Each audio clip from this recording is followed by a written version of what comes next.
Lectio Divina. Lectio Divina. Lectio Divina, une émission pour méditer, prier et vivre la parole de Dieu au quotidien. Lectio Divina.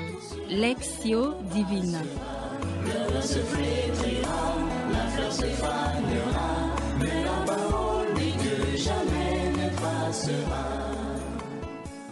Chers auditeurs et auditrices de Lectio Divina en famille, pèlerins de l'espérance, bonjour ou bonsoir, c'est selon les médias par lesquels vous nous captez. La Lectio Divina de ce dimanche 16 mars 2025, deuxième dimanche de Carême, dimanche de la théophanie du Seigneur, qui se révèle à ses disciples, c'est aussi le dimanche de la transfiguration du Seigneur. Dans cet évangile, au-delà de la manifestation glorieuse de sa divinité par la confirmation de sa filiation, nous sommes invités par le Père Tout-Puissant à l'écoute. Luc 9, 35, il dit « Celui-ci est mon Fils, celui que j'ai choisi, écoutez-le ». C'est en fait ce qui résume la foi chrétienne. Et être chrétien, c'est écouter le Christ en le suivant sur le chemin de la mise en pratique de la parole de Dieu. Le Christ est la parole éternelle du Père. La transfiguration du Christ nous révèle que le carême doit nous conduire à une transfiguration de notre être profond. Toute la dynamique du temps de carême se trouve dans un renouveau spirituel intérieur qui englobe toute notre vie. Et les piliers du carême sont l'aumône, le jeûne et la prière. Ces piliers soutiennent notre foi pour une conversion authentique. Pour vivre cette expérience, nous avons dans ces studios quelques membres de l'Institut Sainte Famille, à savoir Papa Anaclé Mutombo, Papa Afeye Mutombo et Papa Guillaume Kabongo. La réalisation est assurée par la sœur Chanel Londo, fille de Saint-Paul, et à la technique, nous retrouvons Olivier Ngiesi. Au micro, Marie-Madeleine Evoloko, coopératrice paulinienne. Prions. Seigneur notre Dieu, tu nous as donné d'écouter ton Fils bien-aimé. Fais-nous trouver dans ta parole les ferments dont notre foi a besoin. Donne-nous à avoir un regard pur pour discerner ta gloire. Par le Christ notre Seigneur, qui vit et règne avec toi, et le Saint-Esprit pour les siècles des siècles. Amen.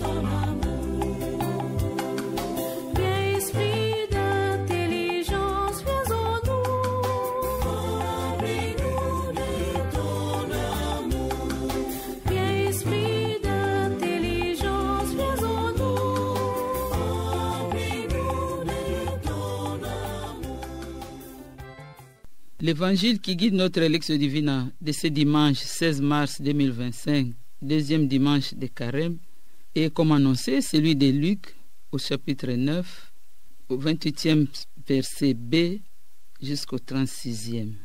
Seuls 3 disciples sont choisis, Pierre, Jacques et Jean, pour gravir la montagne, chemin de croissance, et vivre ainsi la transfiguration du Seigneur sur le chemin de la mission. La transfiguration nous donne un avant-goût de la venue glorieuse du Christ, mais elle affirme simplement que la mission du disciple sera comme celle du Maître. Cette mission devra affronter des difficultés, des souffrances, des croix quotidiennes pour l'Évangile et pour le royaume de Dieu.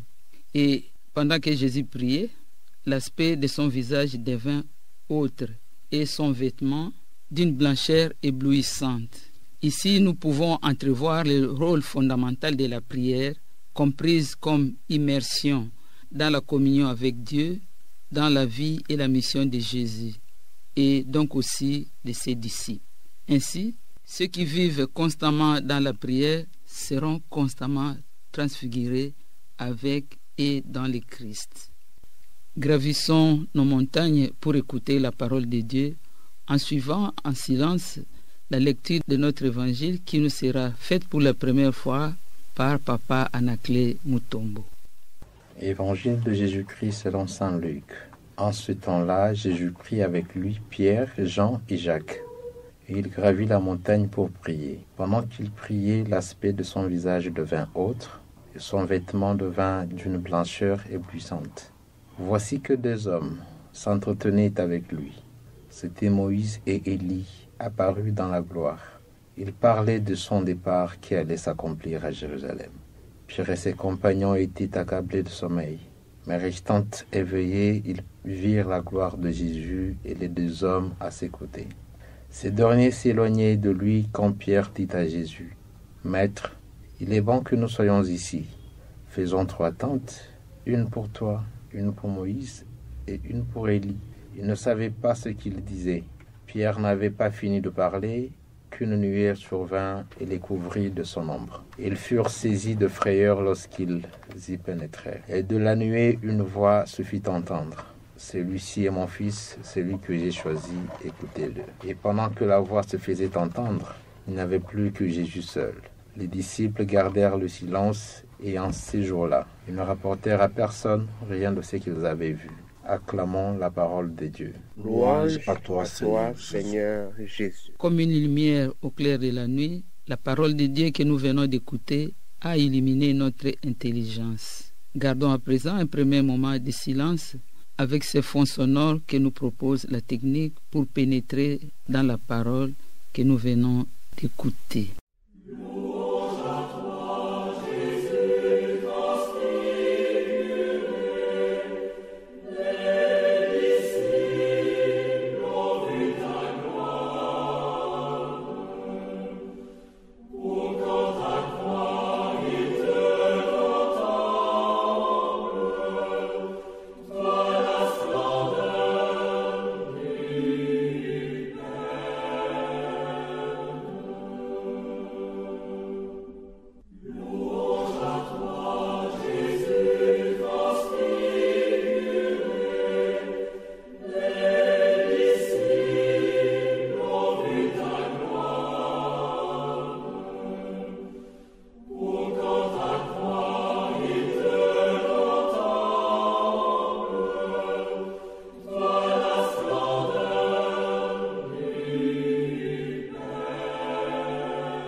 À présent, à tour de rôle, chacun de nous va lire les passages qu'il a marqués.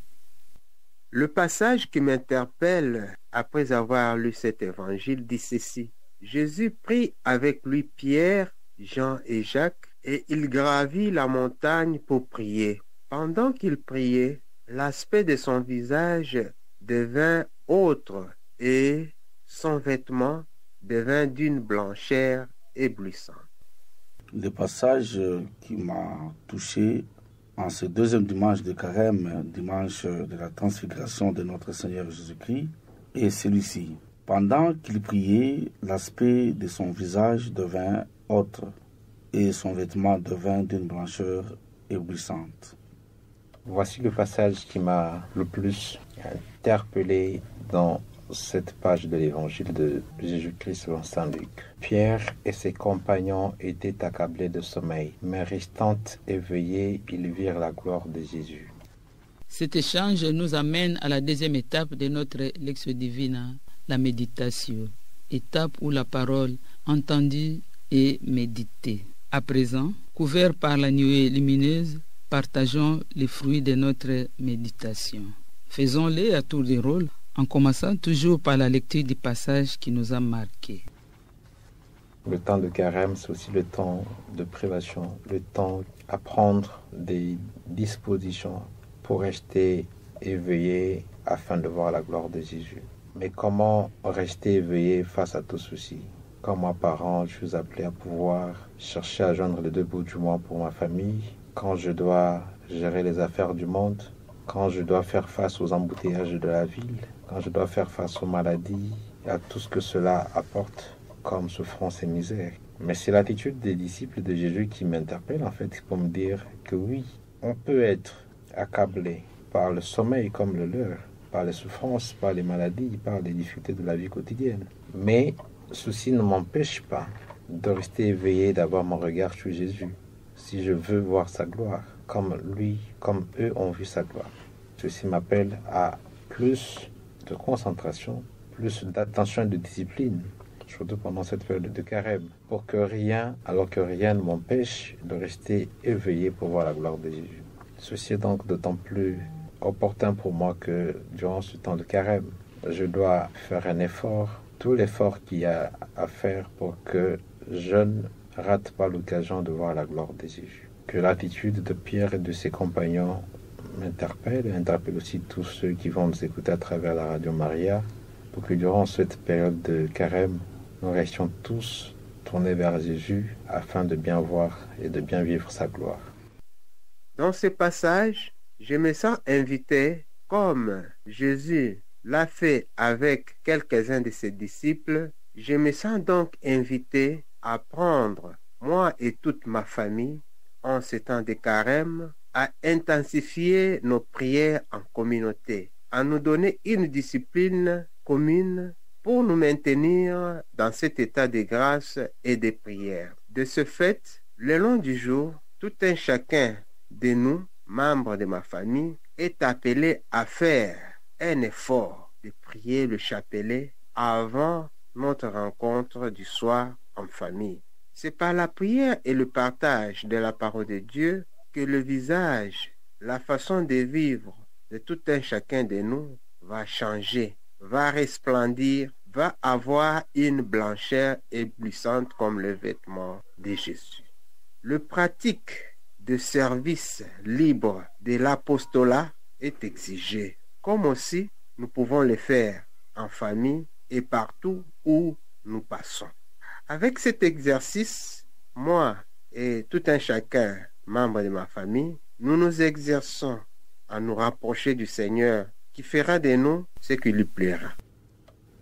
Chers frères et sœurs, auditeurs et auditrices de la fréquence bleue, avec la recommandation de l'Église lors de l'imposition des cendres, où le prêtre, en imposant les cendres, a répété « Convertissez-vous ». En ce moment, je me rends compte que, avec la transfiguration du Christ, je suis appelé à me convertir, à me transformer, à transfigurer, pour que moi aussi, je puisse vivre cette pureté pendant ce temps, que je puisse être revêtu aussi d'une blancheur bien sûr sans tache. Et se souvenant aussi de l'évangile de la semaine passée, qui s'est penché plus sur les tentations que Jésus a subies, je dois continuer à lutter dans la prière. Parce que c'était dans la prière où Jésus s'est vu transfigurer, s'est vu transformer. Donc je dois être persévérant, comme c'est recommandé parmi les 3 P, de prier et de demeurer toujours en prière pour que je puisse récolter le fruit de carême. En tant que père de famille, je dois aussi veiller à ce que ma famille soit aussi en prière comme les disciples qui étaient partis à la montagne vers le Christ, bien que fatigués, mais ils ont vécu aussi ces spectacles. Que Dieu puisse nous donner ce dont nous avons besoin pour que nous puissions être les vrais disciples. Amen. Avec Pierre, Jacques et Jean, contemplons le Christ transfiguré sur la montagne dans la dernière étape de notre Lectio Divina, l'oratio. Étape où la parole méditée devient prière. Dans les recueillements, adressons à présent nos prières au Seigneur. Faisons-les à tour de rôle en commençant toujours par la lecture du passage qui nous a marqués. Seigneur Jésus transfiguré, tu viens de nous dire et de me dire que par la prière, je peux arriver aussi à me sanctifier et à sanctifier ma famille. Accorde-moi cette grâce, à l'instar de tes disciples qui ont été aussi enveloppés dans la nuée, que je puisse demeurer attaché à toi et de te suivre afin que la conversion à laquelle j'aspire tout au long de ma vie puisse être parfaite et que je puisse aussi demeurer sous ta tente. Amen. Amen. Seigneur Jésus, c'est toi qui nous amènes à la montagne. C'est toi qui nous invites à te suivre. C'est toi qui m'invites à te suivre. À te suivre sur la montagne où tu m'apprends à me transformer comme toi. Je me tourne vers toi qui peux tout, qui me donne tout, afin que, descendant de cette montagne, je sois le porteur de ta bonne nouvelle à ma famille, à ma communauté, à mon pays, et à toute l'humanité. Donne-moi, Seigneur, de désirer demeurer en ta présence pour continuer à bénéficier de tes grâces qui sont innombrables. Donne-moi, Seigneur, de ne rien lâcher, de te rester soumis et fidèle, toi qui es Dieu aujourd'hui pour les siècles des siècles. Amen. Seigneur Jésus-Christ, Maître, voie, vérité et vie, aide-moi et toute ma famille en ce temps de carême d'avoir la force et le temps de prier, d'avoir le temps de contempler tes merveilles dans notre vie et de reconnaître que tu agis et que tu agis efficacement, d'être attentif aux nécessités qui sont tout autour de nous sur le visage de notre Seigneur Jésus-Christ. Apprends-nous plus que nous connaissons actuellement, afin que nous demeurions toujours des témoins de ton amour. Amen. Chers auditeurs et auditrices de la Lectio Divina en famille, nous vous disons merci pour l'intérêt que vous portez à cette émission et surtout merci pour votre attention soutenue. Nous disons également merci à tous les membres de l'Institut Sainte Famille qui ont collaboré à la production de cette émission, à savoir Papa Anaclé Mutombo, Papa Afeye Mutombo et Papa Guillaume Kabongo.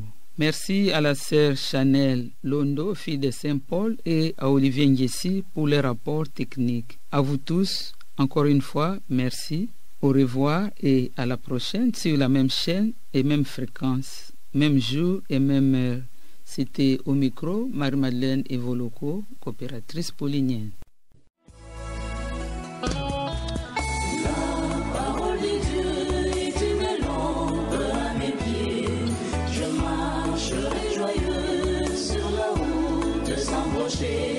Lectio Divina. Lectio Divina. Lectio Divina, une émission pour méditer, prier et vivre la parole de Dieu au quotidien. Lectio Divina. Lectio Divina. Le secret brillera, la fleur se fanera, mais la parole dit que jamais ne passera.